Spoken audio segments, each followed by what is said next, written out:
네, 오늘은 여러분들과 소리 없는 아우성이라는 제목으로 말씀을 나누고자 합니다. 유치환 시인의 유명한 시가 하나 있어요. 그게 깃발이라는 시인데 아마 고등학생 친구들은 봤을 거예요. 이 시의 첫 시작이 뭐냐면 이것은 소리 없는 아우성이라고 시작을 해요. 막 아우성을 쳐요, 사람들이. 아우성을 막 치는데 소리가 안 나요. 그러니까 여러분들이 위급한 상황이에요. 물에 빠졌다는 거나 아니면 어디에 깔렸다거나 도와주세요 라고 하는데 내 목에서 소리가 안 나와. 지금 그 상황이구나. 굉장히 비참한 상황을 이야기를 하고 있어요. 그래서 이 시가 말하는 건 뭐냐면 내가 어떤 목적이 있어요. 어디에. 그래서 열심히 노력해. 결과는 도달하지 못해요. 아무리 노력해도 갈 수 없는 그걸 계속 이야기를 해요. 진짜 비참한 거죠. 이사야 선지자가 활동했던 당시가 딱 그 상황이었어요. 아주 비참한 상황. 그런데 이들이 말하는 비참한 상황은 어떤 거냐면 뭔가 노력해도 안 되는 게 아니라 하나님과 관계가 다 무너졌어요. 예배는 매번 드려. 오히려 우리보다 더 잘 드려요. 매일매일 제사를 드리죠. 그때 표현은 제사였죠. 그렇게 제사 드리고 제물을 맨날 하나님께 바치는데 하나님은 제사도 안 받고 예물도 안 받는 상황. 아주 비참한 상황이 됐어요. 왜 그런지 한번 보도록 할게요. 이사야 선지자는 이 남유다라는 나라의 수도 예루살렘, 우리로 하면 서울이겠죠. 예루살렘에서 활동했던 선지자예요. 근데 그 남유다라는 상황이 어떤 상황이었냐면 하나님 무시하고 막 상황은 점점 비참해지는 딱 상황이에요. 이들이 어느 정도였는지 오늘 본문 우리가 읽진 않았는데 이사야서 1장 2절을 한번 읽어보도록 할게요. 1장 2절 다 같이 읽어보겠습니다. 시작. 하늘이여 들으라, 땅이여 귀를 기울이라.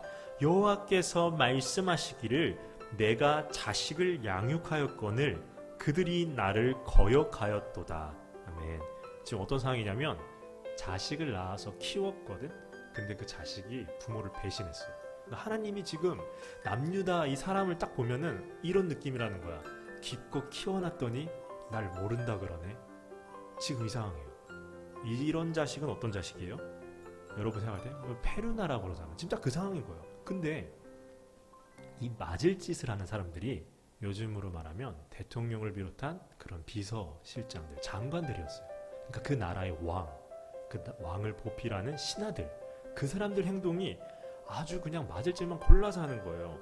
이들이 하나님이 이들을 봤을 때 어떻게 봤냐면 10절을 한번 보도록 할게요. 자, 10절이에요. 자, 10절 읽어보겠습니다. 시작. 너희 소돔의 관원들아 여호와의 말씀을 들을지어다. 너희 고모라의 백성아 우리 하나님의 법에 귀를 기울일지어다. 아멘. 이들을 지금 뭐라고 하냐면 소돔의 관원, 고모라의 백성이라고 말을 하죠. 소돔 고모라는 당시 쓰던 속담이기도 하고 비유이기도 해요. 정말 저기 막 방탕한 곳이야. 저 도시는 좀 막 방탕해. 막 유흥업소가 너무 많아 할 때 소돔과 고모라 같다라고 말을 많이 해요. 근데 하나님이 딱 이들을 볼 때 얘네 행동이 딱 소돔과 고모라 같은 거야. 남유다의 지도자들이 딱 그랬다는 거죠. 여기서 우리가 딱 한 가지 알아야 될 건 있어요. 예전에도 한번 이야기했지만 여러분들이 혹시라도 10년 정도 지났을 때 여러분 나이에 비해 내 나이 또래에 가지지 못한 부를 가졌다거나 명예를 얻었다거나 권력을 얻었다거나 라고 생각할 때 흔히 높은 자리에 올라갔을 때 여러분이 생각해야 되는 건 하나님이 다른 사람들보다 나를 더 사랑하시는구나 라고 생각할 게 아니라 그러죠. 하나님은 나에게 이걸 주셨을 때 책임도 주셨구나. 그러나 남유다의 그 통치자들은 그런 생각을 안 했다는 거죠. 흥청망청 누리기만 하고, 그리고 이들이 얼마나 뻔뻔했냐면 참회하는 마음, 죄를 뉘우치는 마음을 갖고 나가야 되는데 뭐 하나님께 제물만 잘 드리면 되지 이 생각하면 나갔다는 거죠. 그때 하나님은 그 제물을 받고 어떻게 말씀하시냐면 우리 11절 한번 보도록 하겠습니다. 자, 11절 읽어볼게요. 시작. 여호와께서 말씀하시되 너희의 무수한 제물이 내게 무엇이 유익하니요 나는 수량의 번제와 살찐 짐승의 기름에 배불렀고 나는 수송아지나 어린 양이나 수염소의 피를 기뻐하지 아니하노라. 아멘. 그들이 난 하나님께 제물만 잘 드리면 됐지 뭐라고 하며 제물을 바칠 때 하나님은 그 제물을 받으며 이렇게 얘기했다는 거죠. 하나도 안 기뻐. 나 하나도 안 기쁘다. 필요 없다라는 거죠. 사람은 여러분이 잘 알듯 사람은 누구나 실수해요. 누구나 잘못할 수 있고. 그런데 더 중요한 건 실수했거나 잘못했거나 그거보다 그 이후가 더 중요해요. 잘못했을 때 그 다음 우리의 태도. 우리는 뉘우치는 마음이 있어야죠. 반성하는 마음이 있어야 돼요. 아, 내가 잘못했구나. 이렇게 하면 안 되겠다. 하나님 앞에 회개하고 또 내 삶을 바꿔야겠다 라는 의지가 있어야 돼요. 그런 사람들은 실수를 하더라도 그 이후의 삶이 밝아지는데, 이들은 그렇게 했다 안 했다?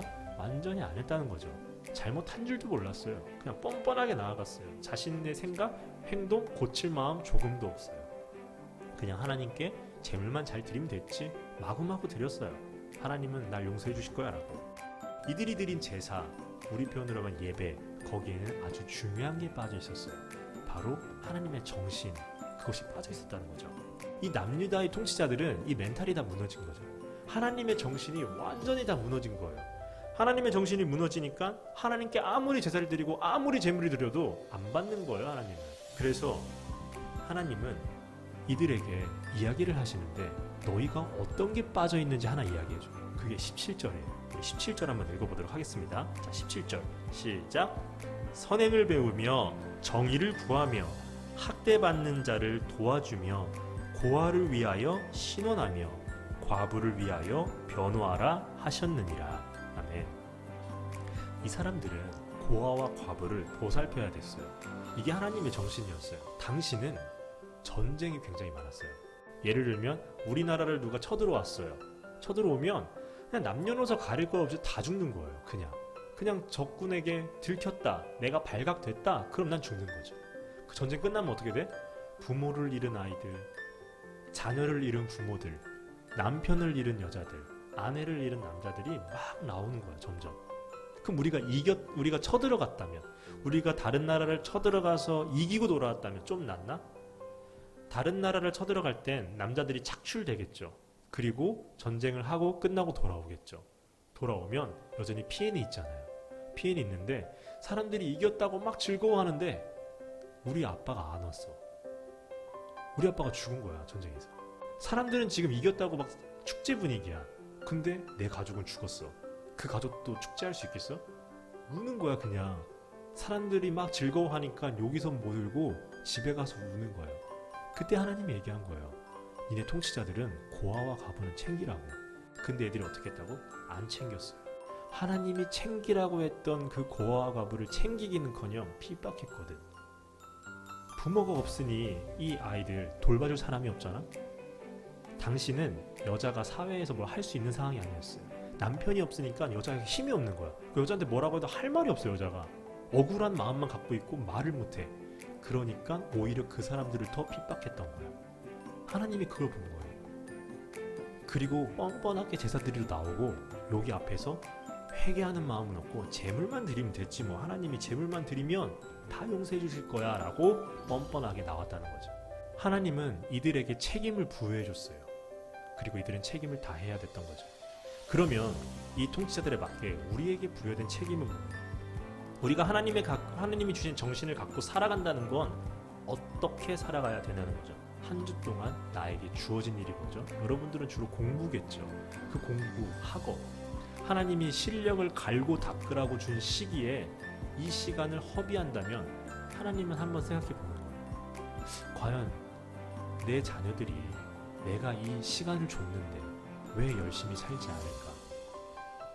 결과는 나중 문제고 과정은 성실하고 올바르게 가야 되는데 한 번쯤은 여러분들에게 물어본다는 거죠. 어떻게? 바로 18절이에요. 다 읽어볼게요. 18절. 자, 시작. 여호와께서 말씀하시되 오라 우리가 서로 변론하자. 너희의 죄가 주홍 같을지라도 눈과 같이 희어질 것이요 진홍같이 붉을지라도 양털같이 희게 되리라. 아멘. 이것을 한마디로 말하면 우리 이야기 좀 하자 라고 물어보는 거예요. 여러분들이 한 주간의 삶을 잘 못 살고 있을 때 하나님은 여러분들을 벌하는 게 아니라 일단 이야기 좀 할까? 라고 물어보는 거예요. 우리는 그 시간을 잘 보내야 돼요. 그래야만 우리는 우리의 아우성 치는 그곳에 하나님의 소리가 담겨 있을 수 있습니다. 그러므로 우리 드림네드 친구들은 우리 하나님의 정신을 갖추고 우리 하루하루를 살아가시길 주님의 이름으로 축복합니다.